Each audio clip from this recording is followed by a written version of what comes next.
हाँ, मैं डॉक्टर अरुणा गुगानिया। मैं आपको आज इतिहास विषय में बीए पार्ट थर्ड के हिस्ट्री के पेपर में पेपर प्रथम जो है आधुनिक भारत का इतिहास में मैं आपको बताऊंगी। जो कल जो टॉपिक जो अधूरा रह गया था उसको बता रही हूँ कि पुनर्जागरण भारत में क्यों आया, मतलब इसके क्या कारण, इसके उत्पन्न होने के क्या क्या क्या कारण थे।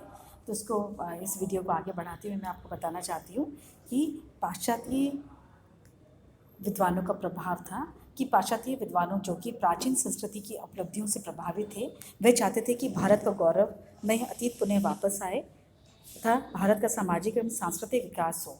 जनमानस के सामने लाने में अपना अपूर्व योगदान किया। इससे भारतीयों में आत्मगौरव एवं आत्मसम्मान की भावना जागृत हुई। इस श्रेणी में हम विलियम जोन्स को ले सकते हैं, जो कि विदेशी थे। उन्होंने 1784 में एशियाटिक सोसाइटी की स्थापना की थी। इसी श्रेणी में मैक्स मुलर का नाम भी आता है, जिन्होंने हमारी खोई हुई अतीत की संस्कृति या गौरवमयी अतीत को उसको उजागर करने में उन्होंने अत्यधिक योगदान दिया। दूसरा है औद्योगिक कारण। 19वीं सदी में इंग्लैंड में अपनी चरम सीमा पर पहुंच गए थे, जिसके कारण भारतवासियों के आर्थिक शोषण तथा दरिद्रता की कहानी शुरू होती है तथा उसमें उसकी वृद्धि करने में उन्होंने अत्यधिक योगदान दिया। फ्रांस की क्रांति द्वारा प्रतिपादित समानता व स्वतंत्रता के विचारों से भारतीय बुद्धिजीवी भी प्रभावित हो रहे थे। अतः भारत के विचारकों ने केवल बौद्धिक स्वतंत्रता पर ही जोर नहीं दिया, अपितु सामाजिक असमानता, आर्थिक शोषण एवं अंग्रेजों से मुक्ति पाने के उपदेश भी दिए। इन सबके कारण भारत में नव जागरण की नव चेतना प्रदान हुई। उसके बाद है विकसित साहित्य एवं समाचार पत्रों का योगदान। देखिए बच्चों, पाश्चात्य प्रभाव व अंग्रेजी भाषा के प्रचलन से भारतीय साहित्य प्रगतिवादी विचारों से युक्त रचा जाने लगा। भारत के बुद्धिजीवियों ने भी अपनी साहित्यिक रचनाओं में स्वतंत्र चिंतन पर जोर देते हुए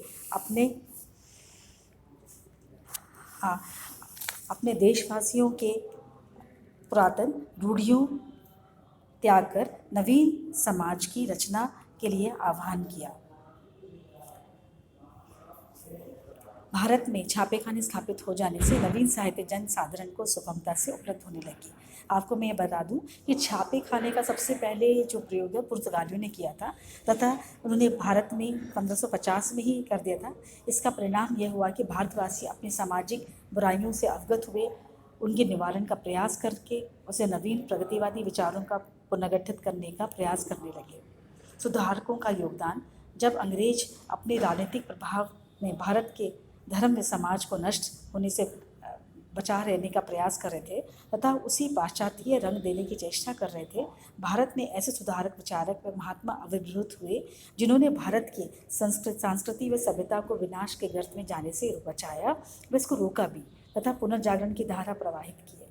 इस प्रकार के सुधारकों में हम राजा राम मोहन रॉय ले सकते हैं, स्वामी दयानंद सरस्वती ले सकते हैं, स्वामी विवेकानंद हुए तथा महात्मा गांधी के नामों का उल्लेख कर सकते हैं, जिन्होंने समाज में नवीन चेतना उत्पन्न कर दी। धर्म व सामाजिक मान्यताओं में उदार विचारों का समावेश कर हिंदुओं में समानता व बंधुत्व की भावना को प्रबल बनाया गया। उसके द्वारा हिंदू समाज व धर्म में नवीन प्रगतिवादी विचारों का समावेश करने हेतु जो उथल पुथल मचाई गई, वही तो सच्चे रूप में भारत का नव जागरण ही था। इसके बाद है कि नेक्स्ट पॉइंट मैं आपको बताना चाहती हूँ कि युवा बंगाल एवं देरीजीव। इसमें यह है कि भारतीय पुनर्जागरण के इतिहास में 1817 का वर्ष भी महत्वपूर्ण माना जाता है। इस वर्ष में जनवरी मास में कलकत्ता में हिंदू कॉलेज की स्थापना हुई थी। इसी कॉलेज में हेनरी लुई विवियन डिरेजियो नाम का एक युवा यूरोपियन अध्यापक था। वह स्वतंत्र तथा उदार विचार वाला था। 1826 में जब वह भारत आया तो इस कॉलेज में भी वह आया। तत्कालीन स्थिति को देखकर उसे बहुत ही दुख हुआ। अपने छात्रों में उसने देश प्रेम, स्वतंत्रता तथा अपनी संस्कृति के प्रति निष्ठा की भावना भरता रहा। अमृतलाल मिश्र हम इसमें ले सकते हैं, जस्सी कृष्णा ले सकते हैं।